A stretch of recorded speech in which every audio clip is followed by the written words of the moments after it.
Estamos iniciando o programa Transição, a visão espírita para um novo tempo. Hoje, mais uma vez conosco, Divaldo Franco. Como está, Divaldo? Muito bem, graças a Deus.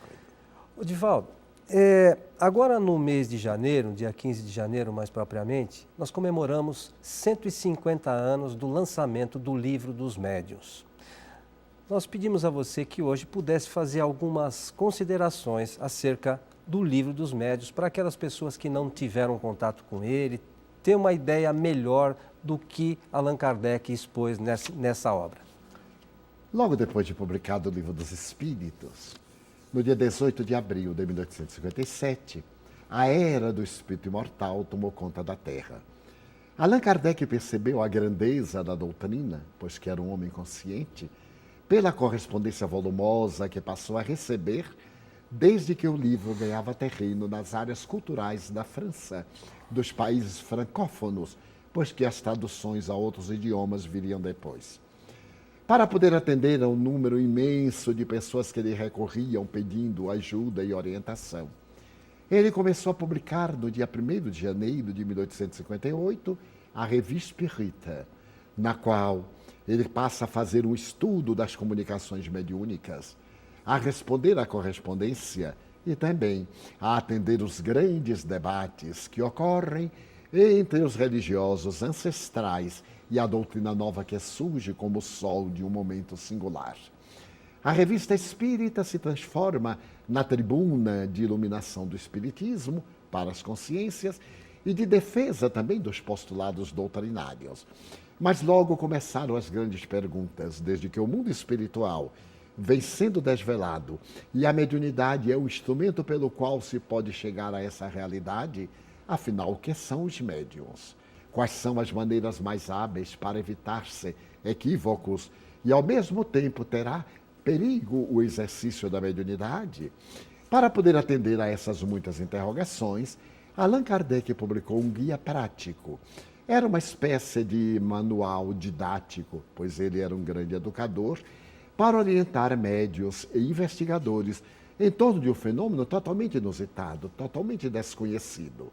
É claro que a mediunidade sempre esteve presente em toda a historiografia da humanidade, porém, vestida de mitos, de tradições, caracterizada por superstições, por cerimoniais, como mistérios dos santuários antigos ou como psicopatologias das doutrinas psiquiátricas nascentes no século XIX. Allan Kardec, então, vitimado pelas interrogações inúmeras a respeito de como se trabalhar a mediunidade, resolveu republicar o seu guia prático. Ampliou, aformoseou, retirou determinados glossários que estavam incompletos e ampliou para que se pudesse ter uma ideia da terminologia espírita. Mas a obra ficou tão expressiva que na Revista Espírita de janeiro de 1861, ele tem a ocasião de anunciar que entre os dias 5 e 10 do referido mês estaria sendo publicado pelo seu querido amigo e pelos editores Didier e companhia o Livro dos Médiuns. Mas quaisquer dificuldades editoriais somente permitiram que o livro saísse no dia 15. Portanto, há 150 anos veio a lume a mais notável obra de paranormologia humana.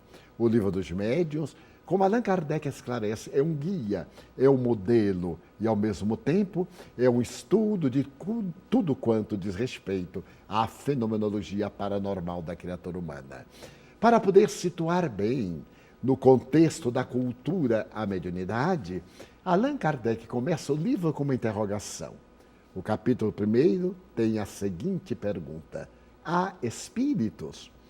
E Allan Kardec, através de raciocínios muito bem orientados, de discussão filosófica, chega à conclusão: é lógico, existe Deus, causa cáusica do universo. Logo, de natureza eterna e transcendental, ele cria a vida, cria o espírito, há espíritos. E os espíritos têm a sua identidade, a sua personalidade, e se podem comunicar. Logo depois de exarada essa questão, Allan Kardec chama atenção para a seriedade do Espiritismo. O Espiritismo é uma ciência. E diz ele com propriedade, ninguém estuda uma ciência brincando. Também não se pode estudar o Espiritismo como que ler uma revista, en passant. É uma doutrina séria para pessoas sérias. E logo Allan Kardec estabelece a necessidade do estudo e da reflexão do Espiritismo, por extensão da mediunidade. E mais tarde ele vai dizer, todo aquele que sente em determinado grau a presença dos espíritos é, por isso mesmo, médium. Médiuns somos todos nós, porquanto a mediunidade é orgânica. É uma faculdade inscrita no organismo, como a inteligência. É claro, a inteligência, a mediunidade, as aptidões culturais e artísticas, a memória, são do espírito, que imprimem nas células do cérebro, nos neurônios, no sistema nervoso central, nas glândulas endócrinas.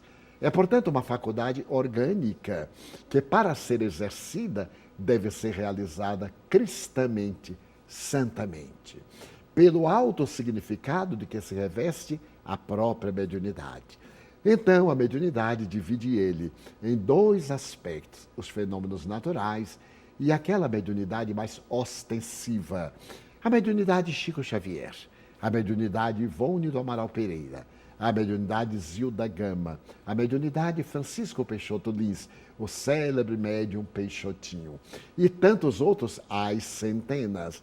Referimos-nos aos mais conhecidos, porque eles foram os definidores dos estudos e de uma era que hoje no Brasil facultam-nos a convivência tranquila a respeito dos fenômenos mediúnicos. Desde crianças, que a sua existência, a de cada um, foi caracterizada pela interferência dos espíritos. Portanto, são médiuns ostensivos. E aqueles outros que podem, através do exercício, da meditação, através da oração, da prática do bem, desenvolver essa aptidão orgânica que tem sede no espírito para poder entrar em contato com o mundo transcendental. Então, Allan Kardec definiu em um livro dos médiuns que a mediunidade poderia ser de efeitos intelectuais e efeitos materiais. Por exemplo, as materializações, que nós denominamos tecnicamente como ectoplasmias, porque são fenômenos do ectoplasma. Essa substância que reveste a parte exterior da célula. Ectos, em grego, fora. O plasma, uma das três partes constitutivas da célula. Os fenômenos de bilocação. Eurípides Bassanulfo estava no seu laboratório em Sacramento e aparece no lugar, atendendo a uma gestante que estava para dar à luz, e ele faz o parto. Santo Antônio de Pádua, que se encontrava numa cidade, vai defender o pai, aparecendo diante do tribunal, pai que estava sendo acusado de um crime que não havia perpetrado. E outros tantos notáveis, como Chico Xavier, em um episódio extraordinário, quando recebeu o título de cidadão de Belo Horizonte, e estando ele na sede da União Espírita Mineira, um homem aturdido e embriagado sobe os degraus e avança na sua direção, criando uma situação embaraçosa. Poucos minutos depois, entra a polícia. E ao chegar perto para retirar o cidadão inconveniente, olham para Chico e surpreendem-se. Como? Ele esteve ali na exposição, que era um edifício próximo, e chamou-nos. Então, são fenômenos de bilocação, em que o espírito pode apresentar-se no lugar e materializar-se, tornar-se tangível. Fenômenos mediúnicos de efeitos materiais. Os intelectuais, a psicografia, a incorporação. Os fenômenos de natureza pictórica, psicopictografia, de pintura, musical. Os fenômenos da clarividência, da clareaudiência. Os fenômenos dos sonhos premonitórios e todos eles. Então, Allan Kardec estuda cada peculiaridade mediúnica, nesse elenco notável de manifestações, porque cada mediunidade exerce uma função precípua. A mediunidade de cura, na qual o médium deve ser o exemplo de saúde moral, para que as entidades venerandas dele se utilizem, retirando-lhe as energias saudáveis, que são manipuladas com o fluido cósmico, para beneficiar aqueles que têm necessidades. A mediunidade infantil, a mediunidade nas crianças, como fazermos? Porque já que a mediunidade é um fenômeno normal, aqueles médiuns ostensivos, a partir dos 2, 3 anos, apresentam na infância.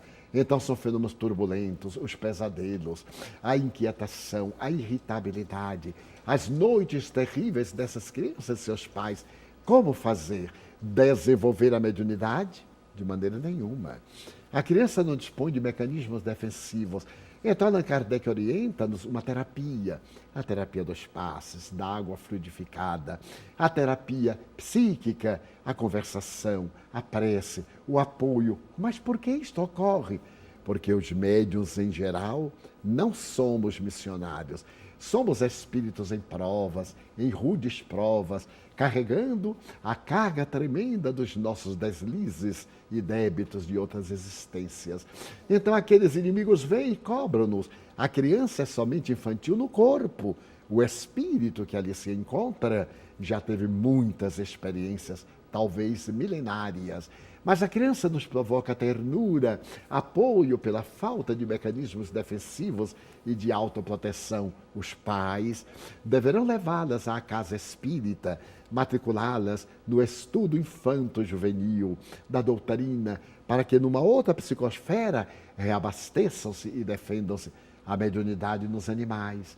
Mas também um outro capítulo, os riscos da mediunidade. Porque sendo uma faculdade paranormal, é sempre uma faculdade em risco, porque de acordo com a conduta do médium, irá atrair espíritos do mesmo nível ético-moral, intelectual, de natureza sociológica, podendo criar situações profundamente embaraçosas, as obsessões. As obsessões são talvez o capítulo mais devastador do exercício ou não da mediunidade. Porque o indivíduo sendo médium e não desenvolvendo, não educando, não estabelecendo paradigmas de conduta mediúnica, irá sofrer tremendamente a invasão psíquica das entidades inimigas e dos inimigos do bem, que se comprazem em gerar situações embaraçosas. No capítulo 23 deste livro Venerando, diz Allan Kardec: nem toda loucura é loucura. Aqueles que se encontram nos hospitais psiquiátricos nem sempre são loucos, eles são obsidiados. Mas com o seu bom senso ele adverte, mas nem toda obsessão é apenas obsessão. Porque muitas vezes o fenômeno começa de natureza obsessiva. A injunção de um agente perturbador e o desequilíbrio daquele que se lhe submete, o sensitivo, o médium. Mas ela também se transforma em loucura, porque os nossos neurônios desequilibrando-se ante a ação insidiosa e tóxica das vibrações, das energias perturbadoras das entidades cruéis, terminam por desequilibrar as intercomunicações, essas comunicações neuronais que são encarregadas do nosso equilíbrio. E, por consequência, nós podemos ter estados psicopatológicos, depressão profunda, esquizofrenia, autismo, paresias, muito comuns de conflitos psicológicos e de interferência de entidades perversas. Também podemos ter obsessões físicas, enfermidades simulacros, aqueles espíritos que desencarnaram com determinadas doenças degenerativas, influenciando o encarnado através do seu perispírito, produzem distúrbios orgânicos que se apresentam como doenças físicas e que devem receber a terapêutica espírita e o tratamento médico correspondente. Então, o capítulo das obsessões é fascinante, porque Allan Kardec vai demonstrar que essas obsessões podem ter 3 caracteres. A obsessão simples, a mania. O indivíduo fica maníaco, desejando exercer a mediunidade fora de hora, querendo exibir a mediunidade. É um distúrbio, porque a mediunidade é um sexto sentido que deve ser educado no momento próprio. O médium é um cidadão que tem deveres sociais, deveres familiares, deveres no conjunto da sociedade na qual se encontra. O seu trabalho honorável para exercer a mediunidade gratuitamente. Temos agora a mediunidade por fascinação, em que o indivíduo fica maníaco. A toda hora ele quer escrever, aonde ele esteja estará movimentando a mão, ou muitas vezes dizendo-se inspirado, assessorado pelos espíritos a qualquer hora. E, por fim, a mais grave, a subjugação, em que ele perde totalmente o tirocínio. A subjugação comparece no Evangelho de Jesus com o nome de possessão, que Allan Kardec evitou. Possessão seria o espírito entrar no indivíduo e dominá-lo. Isso não ocorre. A obsessão é sempre através do perispírito do desencarnado com o perispírito do encarnado, dando a impressão, às vezes, de uma possessão, mas que no fundo é subjugação. Então, o Livro dos Espíritos apresenta-nos aí um dos capítulos mais dolorosos. Divaldo, nós vamos para um rápido intervalo e já retornamos.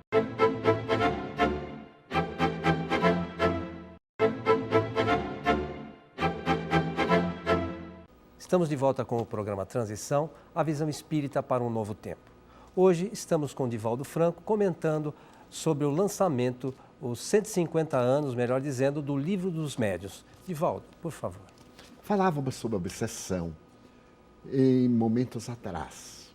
Essa obsessão pode culminar na subjugação, em que o indivíduo perde totalmente o controle das suas faculdades mentais, das suas manifestações psicológicas e também da saúde física.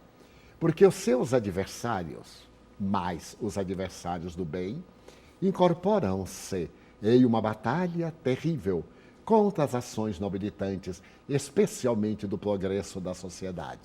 Allan Kardec, com muita proficiência, também estudou a suspensão e a perda da mediunidade. Não é o fato de possuirmos uma faculdade que sejamos irretocáveis. Ela pode desaparecer. Através de Alzheimer, temos a perda da memória. Através de qualquer problema grave, temos distúrbios de comportamento intelectual. Temos as excitações, até mesmo na depressão.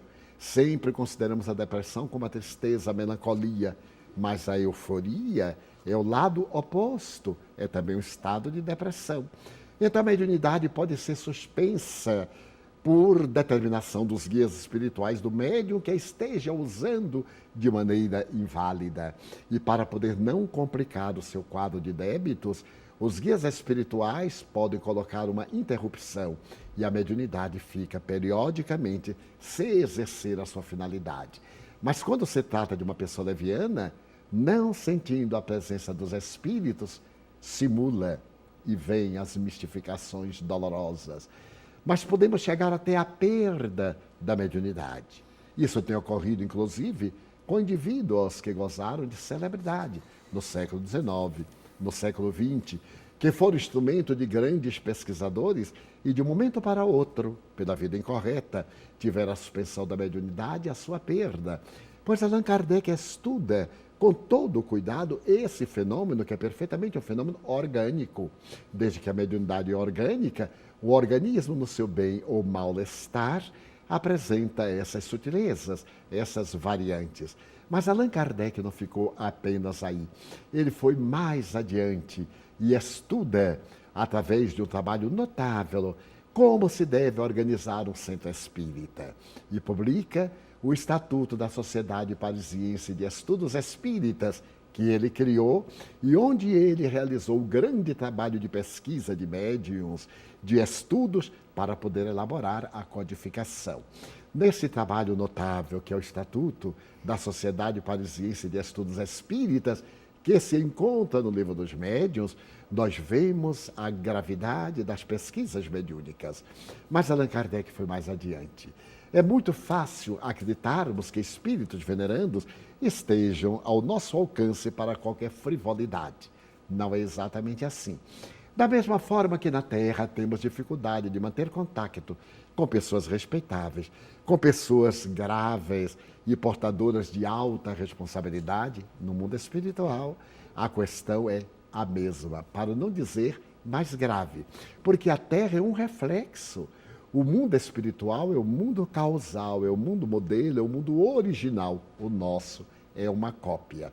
Então, muitas vezes, os médiuns entusiasmam-se e começam a querer ser portadores de mensagens de espíritos célebres, pecando em estados que nós denominamos como anímicos, que são de autossugestão da sua própria alma, que são da presunção e muitas vezes incorrendo em mistificações de espíritos zombeteiros, que se aproveitam da sua frivolidade para poder corrompê-lo e para poder levá-lo ao ridículo. Por isso que Allan Kardec também estabelece no livro dos médiuns que a mediunidade nunca subirá ao palco, ao tablado das feiras, como era comum na época. Hoje, nos teatros, no cinema, na televisão, em que se vão fazer fenômenos mediúnicos para agradar a frivolidade de pessoas levianas. A mediunidade é grave e deve ser estudada gravemente. Então, Allan Kardec recomenda a criação de grupos mediúnicos sérios. E estabelece o que é um grupo mediúnico sério. Pessoas sérias, graves, pessoas responsáveis, de conduta irreprochável, se possível, de conduta moral saudável, que se estejam esforçando para serem melhores, que ainda não atingiram a perfeição, mas estão a caminho dela, como sendo a sua meta. Em que os grupos sejam pequenos, que vemos a miúde, verdadeiros espetáculos ridículos de falsa mediunidade, sessões mediúnicas públicas. Como é possível que 200, 500 pessoas possam concentrar-se?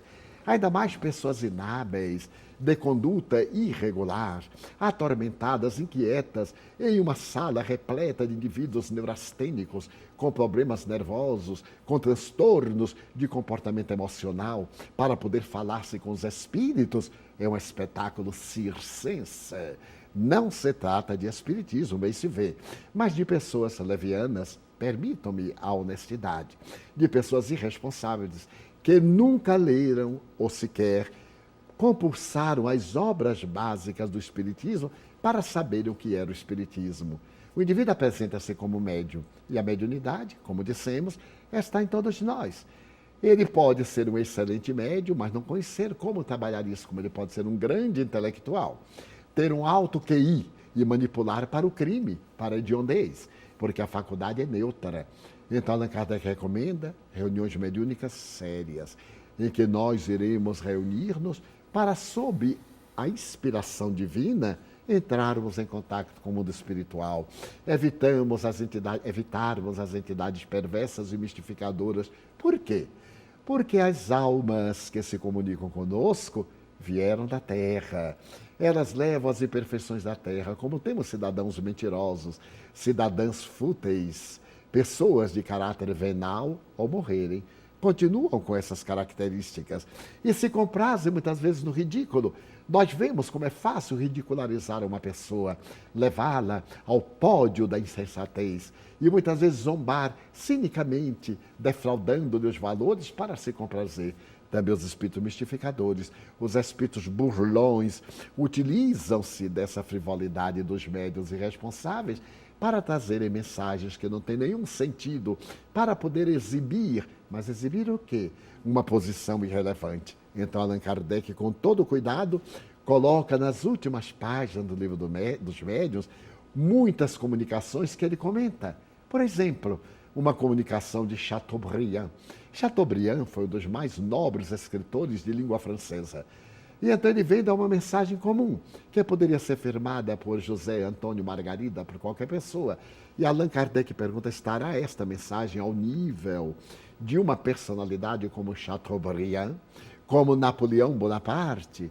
Somente então, diante de um volume de palavras desconexas, coloca o nome célebre. Mas então vem a mensagem de Jeanne d'Arc, a Dolce Puccelli Lorena. Então Allan Kardec vê ali o significado profundo quando Jeanne d'Arc fala do mediumato, quando o médium atinge o estado de missionário, como Chico Xavier e muitos outros, inclusive médiuns anônimos, porque não é o fato de ser importante e conhecido que dá auréola. Aliás, essa auréola é de grande responsabilidade e de perigos para o médium. Chico Xavier evitou ao máximo, mas ninguém pode impedir que o diamante brilhe ou que a estrela fulgure no velário da noite.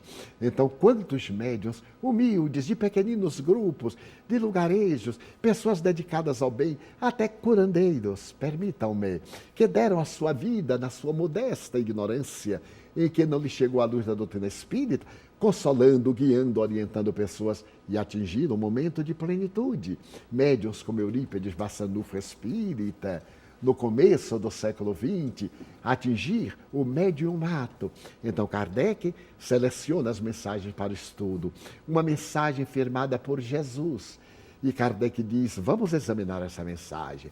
Ela tem tudo quanto Jesus dizia. E de tal forma ele aceita essa mensagem que irá transcrevê-la em O Evangelho segundo o Espiritismo mais tarde, publicado em 1864, quando diz, venho como outrora aos transviados filhos de Israel. Olha que maravilha! É o Espírito de verdade, aquele que viria trazer a verdade para a humanidade. Então, o Livro dos Médiuns é a mais notável obra que jamais se publicou em torno da paranormalidade humana. Quando mais tarde, Charles Richet, o Prêmio Nobel de Fisiologia Humana, publicou a sua obra notável, Tratado de Metapsíquica Humana, em 1875, observemos, ele dividia os fenômenos em objetivos e subjetivos, materiais e intelectuais.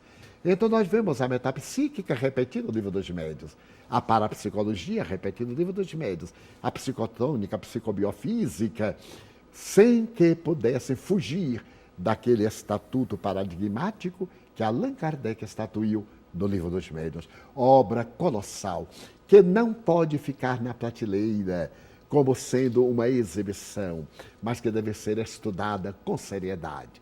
Allan Kardec, depois de dizer que não se estuda uma ciência brincando, também não se estuda uma ciência como que lê um jornal, como que lê um periódico qualquer, porque a ciência exige reflexão, debate, que os centros espíritas reservem momentos especiais para o estudo do Livro dos Espíritos, a filosofia científica, para o estudo do Livro dos Médiuns, a prática da mediunidade, para que os experimentadores, os doutrinadores, dialogadores inteirem-se da gravidade, da seriedade do fenômeno mediúnico e estimulem os médiuns a conhecerem a sua própria psicologia, a estudar o seu sistema nervoso, a observar os fenômenos quando são dele próprio, anímicos, quando são de outra procedência, espirituais ou mediúnicos, para que logo depois estudem o Evangelho segundo o Espiritismo